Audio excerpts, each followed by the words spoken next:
¿Qué tal? Saludos y bienvenidos a los encuentros digitales del Grupo Multimedia de Comunicación La Cerca. Momento de analizar la situación económica y empresarial y lo vamos a hacer de la mano de Ángel Nicolás, que es el presidente de la Confederación de Empresarios de Castilla-La Mancha, de CECAM, a quien saludo esta vez pues al lado de la pantalla. Ángel, muy buenos días, Hola, bienvenido. buenos días, Carmen, buenos días. ¿Qué Bien tal? hallado. Bien, Bien. tranquilo. Bueno, vamos a analizar un poco la situación empresarial. Estamos a punto de finalizar el año 2023, que ha estado marcado pues, por esa inflación, esos altos costes de producción que han tenido que afrontar pues, las empresas, también las familias, y a todo ello se ha sumado últimamente pues, ese conflicto, ¿no?, en Israel. Ujú. Teniendo en cuenta que Castilla-La Mancha exporta a aquel país, bueno, y analizando un poco a nivel general todo el año, ¿qué podemos decir? ¿Cuál es la situación empresarial? Bueno, pues por empezar por el tema de Israel, si queréis, Sí. bueno, pues efectivamente hay empresas que están exportando. En el año 2020, pues fueron 37 millones de euros los que desde Castilla-La Mancha se exportaron a Israel. En el año 21 subieron a 51 millones y medio de euros de exportaciones. Y el último dato que tenemos del 22 se cerró con 86 millones de euros. Eran más o menos unas 62 empresas las que estaban exportando. Y los datos que tenemos de enero a julio de este año son 44 empresas las que han exportado 22.600.000 euros. Principalmente son empresas del sector agroalimentario y del industrial tecnológico. Es decir, frente a los más de 10.000 millones de euros que se exportan en la región, bueno, pues no es una cifra que sea preocupante a nivel global. Lo que sí es preocupante es que estas 60 empresas que están exportando, pues claro, están en una situación bastante delicada últimamente. Pero bueno, por lo demás, a efectos globales no afecta mucho a la región. Sí es verdad que nos preocupan estas empresas que están exportando ahora, claro. Hacía referencia antes yo también al tema de la inflación, a los altos costes de producción de este año 2023. ¿Año positivo o negativo para las empresas? Sin duda negativo, porque además es que toda la mayoría de los indicadores de actividad están apuntando que va a haber una clara desaceleración del crecimiento, ya se está produciendo. Ya lo decíamos en el mes de junio, que de cara a final de año se iba a empezar a notar, se está notando ya y desde luego se extiende al 2024.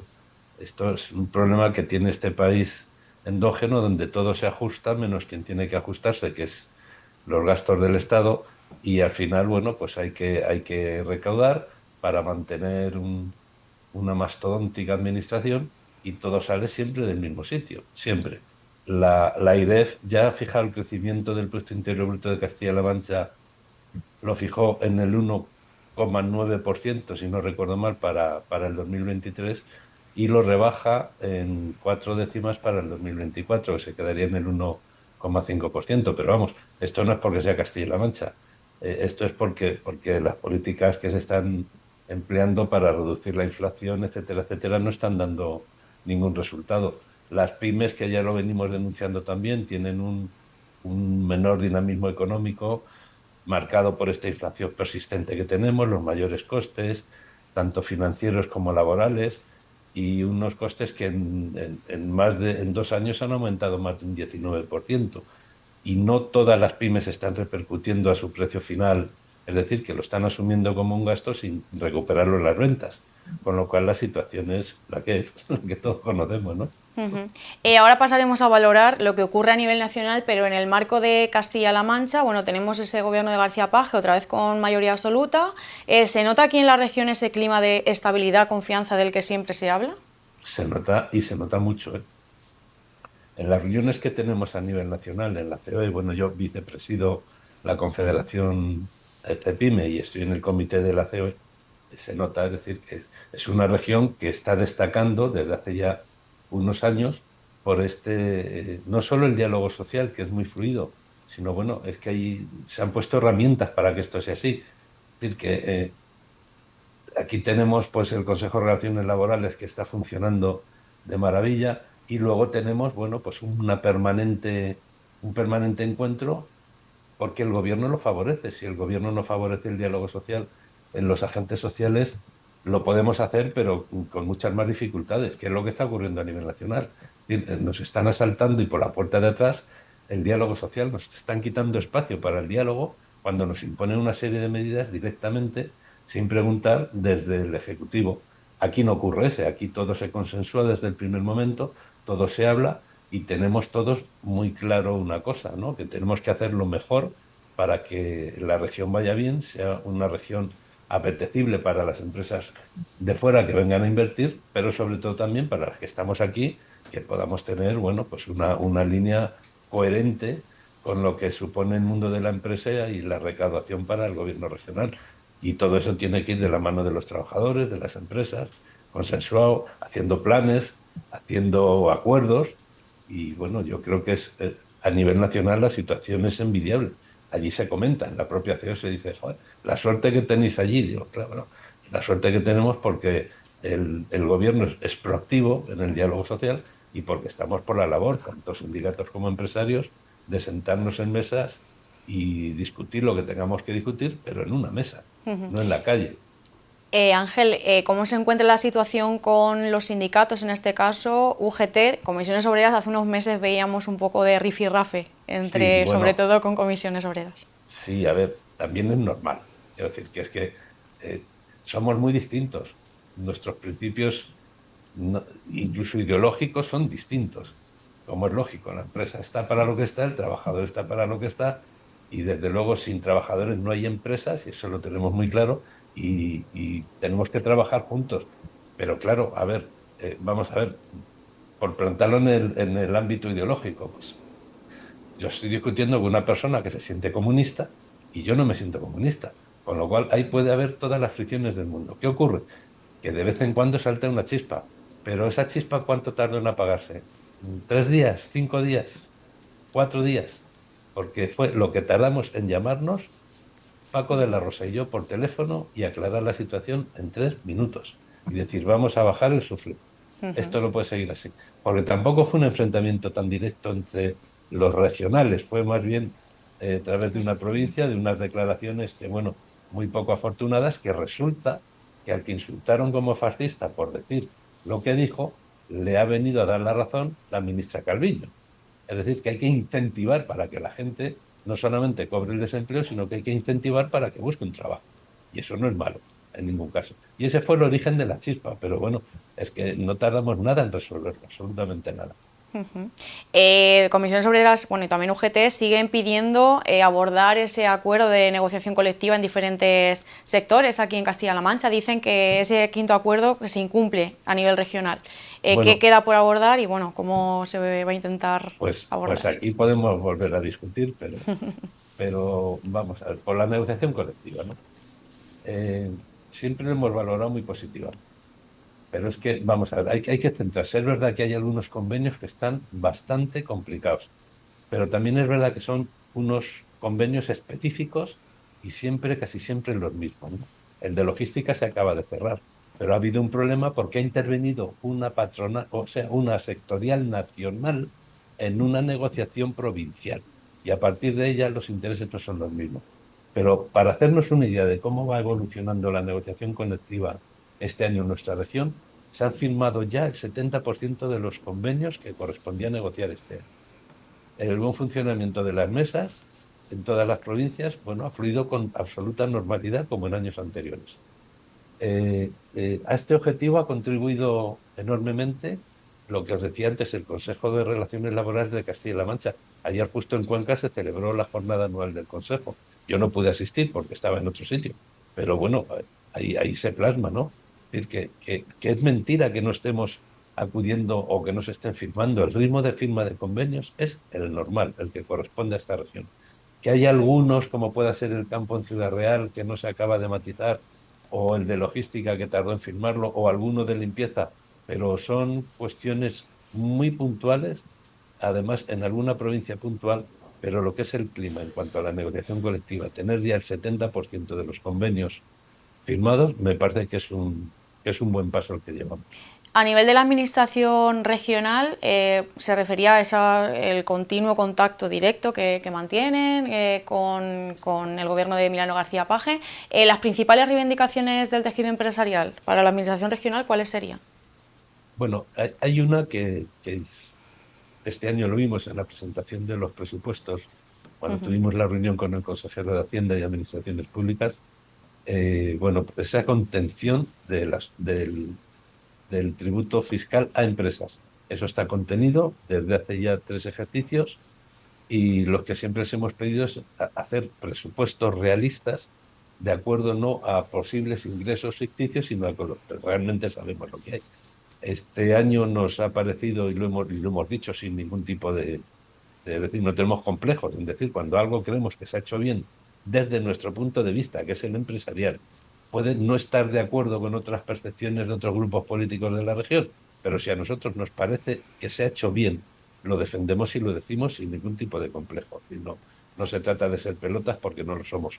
Pero yo creo que el presupuesto que se ha hecho para Castilla-La Mancha para el 2024 está ajustado a la realidad, está muy contenido, y nosotros lo que pedimos es tener un presupuesto claro, tener seguridad jurídica, que aquí en la región la tenemos, y en la región lo que estamos pidiendo es siempre lo mismo, que haya diálogo, que podamos, antes de que salga una normativa, participar en ella para evitar luego posibles reacciones que no sean buenas para las empresas. Si las conocemos a priori, podemos evitar un disgusto.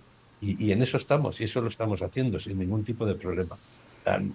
Todos los empresarios de cualquier punto de España nos está preocupando muchísimo más lo que está ocurriendo a nivel nacional. Es decir, que es como una especie de gobierno que se ha creado para ir contra la empresa, y así no vamos a solucionar nada. O sea, el sistema de tener subsidiada a la población sin otras alternativas es pan para hoy, hambre para mañana. Y tenemos ejemplos de muchos países que han fracasado con esas políticas, y aquí parece que es que seguimos queriendo hacer eso. Y no estamos diciendo que no se ayude a quien tenga que ser ayudado, todo lo contrario, que sí, que se les ayude, y para eso tributamos, para que se les ayude. Pero ese no puede ser el único sistema para mantener a tantísimas personas. Tiene que empezar a espabilar. La empresa es la que tiene que generar el empleo, y para que la empresa genere empleo tienen que darse unas condiciones mínimas. Y nada más, no pedimos grandes cosas. Bueno, a nivel nacional, de nuevo, Yolanda Díaz será la ministra con la que tengan que abordar el diálogo social. Ya ha anunciado varias medidas que pretende tomar: esa el salario mínimo interprofesional, la subida, y esa reducción del horario laboral. Sí, no cuadra, o sea, es que no cuadra. No cuadra con cualquier persona que hables, que tenga una empresa. Me da igual de un trabajador que de 300, esa fórmula no cuadra. De todas maneras, en COE, que tratamos el otro día en una junta directiva el tema de la subida del salario mínimo, nos hemos anticipado a decir que vamos a subirlo, efectivamente. Pero esto es un tema de negociación colectiva. No se puede imponer el salario mínimo, porque hay otras muchas cosas que negociar en la mesa. Y entonces, si tú impones un salario mínimo sin poder discutirlo en la mesa del diálogo social, lo que va a ocurrir es que hay otros muchos temas que se van a quedar fuera de la negociación. Entonces, esto no tiene ningún sentido. Nosotros, la propuesta que hemos hecho es de 1.112,40 euros al mes por 14 pagas, y para 2025 de 1.145,77 por 14 pagas. Es decir, en ambos casos estamos aplicando la cláusula de garantía que se prevé para estos ejercicios en el Acuerdo Nacional. Es decir, que no sé, que vamos a discutirlo, sí, pero vamos a discutirlo los que tenemos que discutirlo: los sindicatos y los empresarios, nadie más. ¿Se oponen a la reducción del horario laboral? Se está hablando ya de que en otros países ya, bueno, incluso hay menos horas de las que propone Yolanda en ese horario laboral, y que no ha afectado a la productividad de las empresas. Bueno, es que como yo no sé cómo lo calculan, porque es a veces materialmente imposible que una reducción de un 20% del horario, o de un 25%, o de un 15%, no tenga repercusión directa en la productividad. No cuadra por ningún sitio. De todas maneras, vuelvo a decir, creo que es un tema tan delicado que podíamos discutir con los sindicatos, porque hay contraprestaciones. Es decir, podemos hablar, si en el momento en que esto venga impuesto, la reducción de jornada, y no podamos discutir otras cosas, se nos van a quedar unos asuntos importantísimos fuera. ¿Por qué podemos hablar de la reducción de jornada y no hablamos del problemón que tiene España con el absentismo laboral, que de eso no se habla. Y son 143.000 millones de euros los que indirecta y directamente está costando. ¿Por qué no se habla de eso? Hemos metido ya algunas cláusulas en el acuerdo nacional, pero ¿por qué no podemos discutir esto? Hablamos de la rebaja de horas y al mismo tiempo a ver cómo podemos compensar para evitar que más de 1 millón de trabajadores no acudan ni un solo día a su puesto de trabajo. Vamos a negociarlo, vamos a hablarlo. Venga, vale, vamos a reducir la jornada, pero por otro lado, vamos a incorporar a esa gente otra vez a trabajar, porque si no, no nos cuadra. O sea, con más de 1.200.000 personas que no acuden ni un solo día a trabajar y además reducimos la jornada, los que están trabajando, claro, es que no nos damos cuenta que estamos primando una serie de cuestiones que yo no estoy diciendo que la gente que verdaderamente esté enferma vaya a trabajar, no. Es que este problema no es un problema de salud, es otro problema y es una sobreexplotación de una prestación que hay. Y ese es el problema, no es un problema de salud. Si fuera un problema de salud, podría tener arreglo.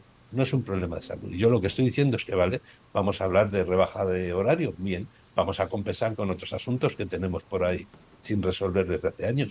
Pero claro, en el momento en que te lo impongan, no hay negociación posible. Y eso es lo que no vemos con ninguna simpatía. ¿Qué otros asuntos deberían de abordarse en la sí, en el diálogo social a nivel nacional que sean importantes desde el tejido empresarial? Bueno, pues eso, tenemos que hablar de la IT, tenemos un problema tremendo con la incapacidad temporal, tremendo, y tenemos que hablar de eso, tenemos que hablar. Tenemos que ver las causas, porque estamos muy preocupados de una serie de cuestiones, pero hay otras puertas que es, en fin, que cuesta muchísimo dinero al país, que cuesta dinero al trabajador, que el trabajador que no está, su compañero tiene que hacer su trabajo. Y eso también hay malestar por parte de los trabajadores, aunque eso no se diga nunca, pero también lo hay, porque todo el mundo sabe que hay uno que se escaquea y el otro trabaja mucho. Y es decir esto, pues igual me colocan la etiqueta de facha, no lo sé, bueno, pues si me la colocan la vendo por ahí y se acabó, me importa poco. Pero hay que hablar de las cosas tal y como están ocurriendo en el país.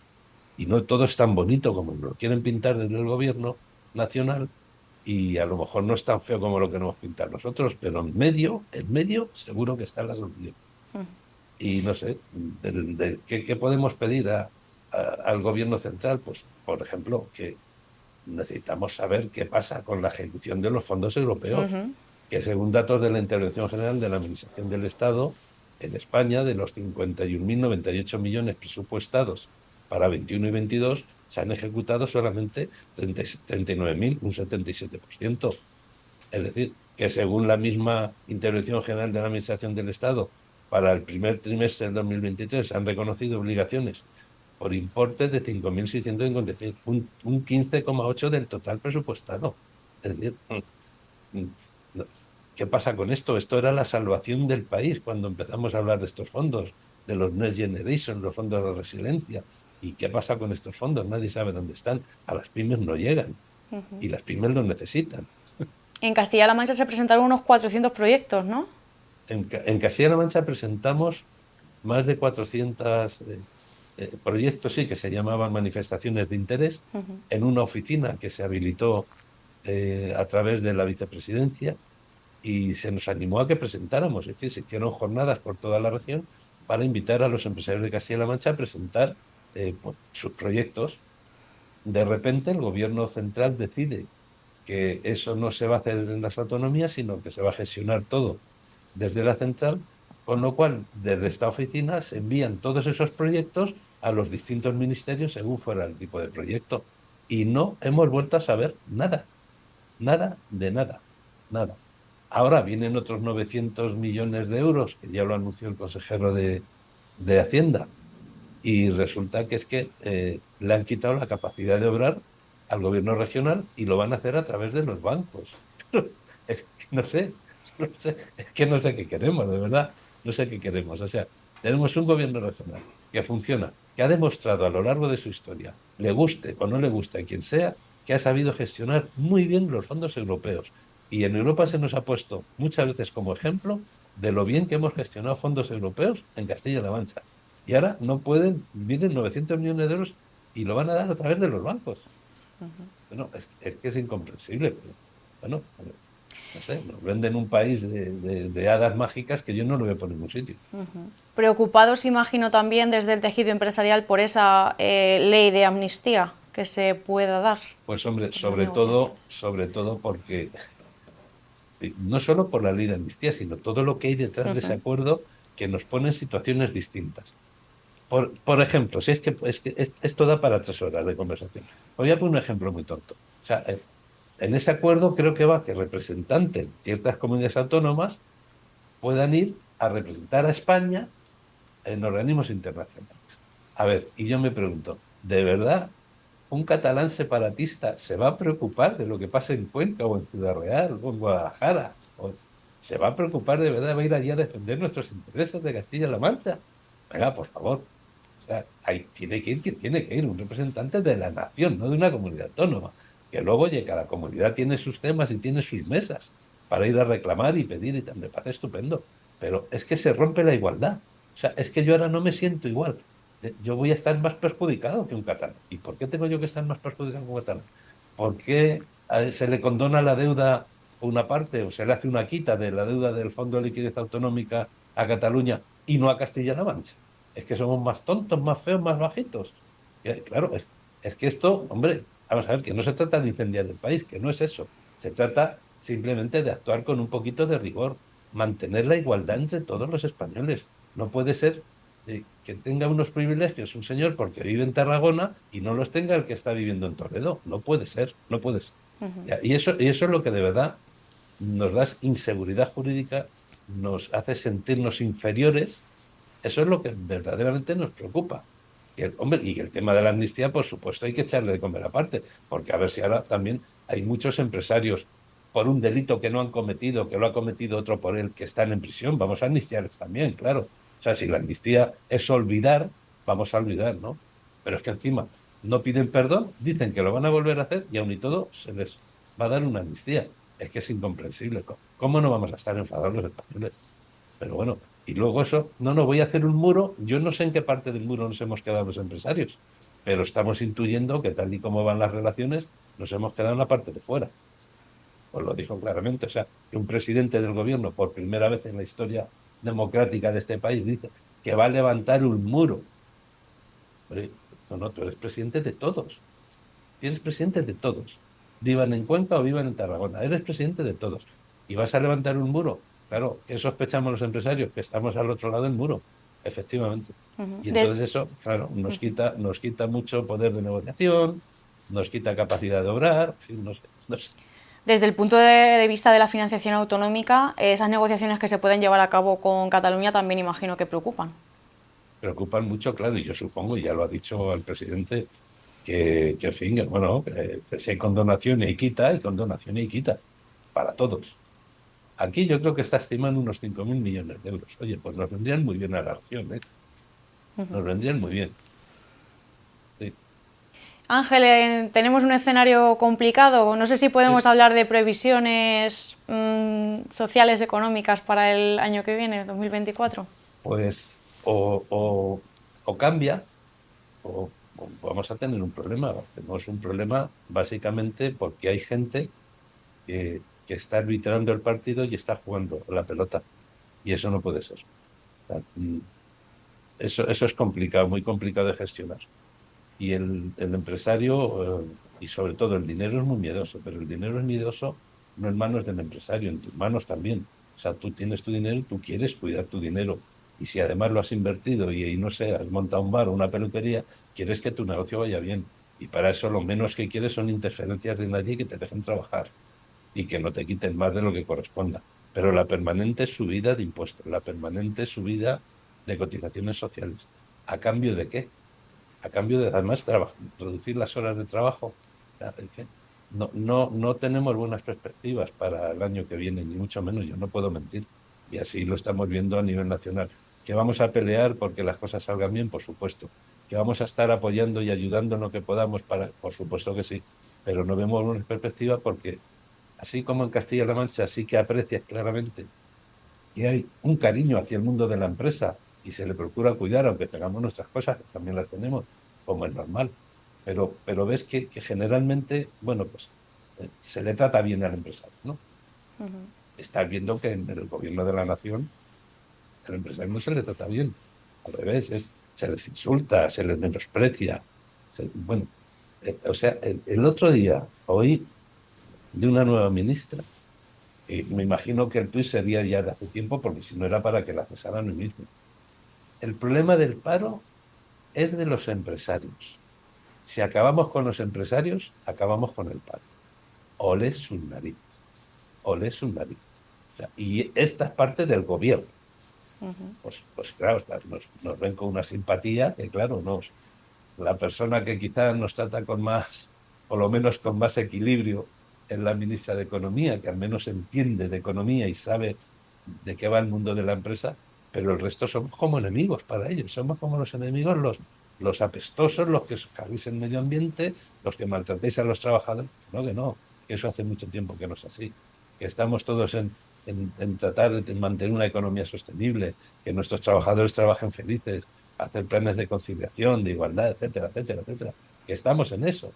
Y ellos siguen empeñados en que si acabamos con los empresarios, pues vamos a acabar con el problema del paro. ¿Ves? No van a poder despedir.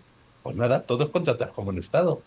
Todos contratar. Que el Estado empiece a hacer nóminas y contrate a 20 millones de personas. Y resulta el problema. Bueno. Vamos a ver qué va pasando en estos meses, Ángel. Claro, yo sé que contento no estoy. Tú me preguntas y yo sí, te sí, contesto, claro. Me metes el dedo en el ojo y claro, y salto. Bueno, pues Ángel Nicolás, presidente de CECA, muchísimas gracias por haber estado con Gracias a ti, nosotros Carmen. en La Cerca y nos vamos viendo próximamente. Venga, Gracias. Chao. A ustedes también gracias por seguirnos un día más en toda la información que les ofrecemos desde el Grupo Multimedia de Comunicación La Cerca. Hasta la próxima.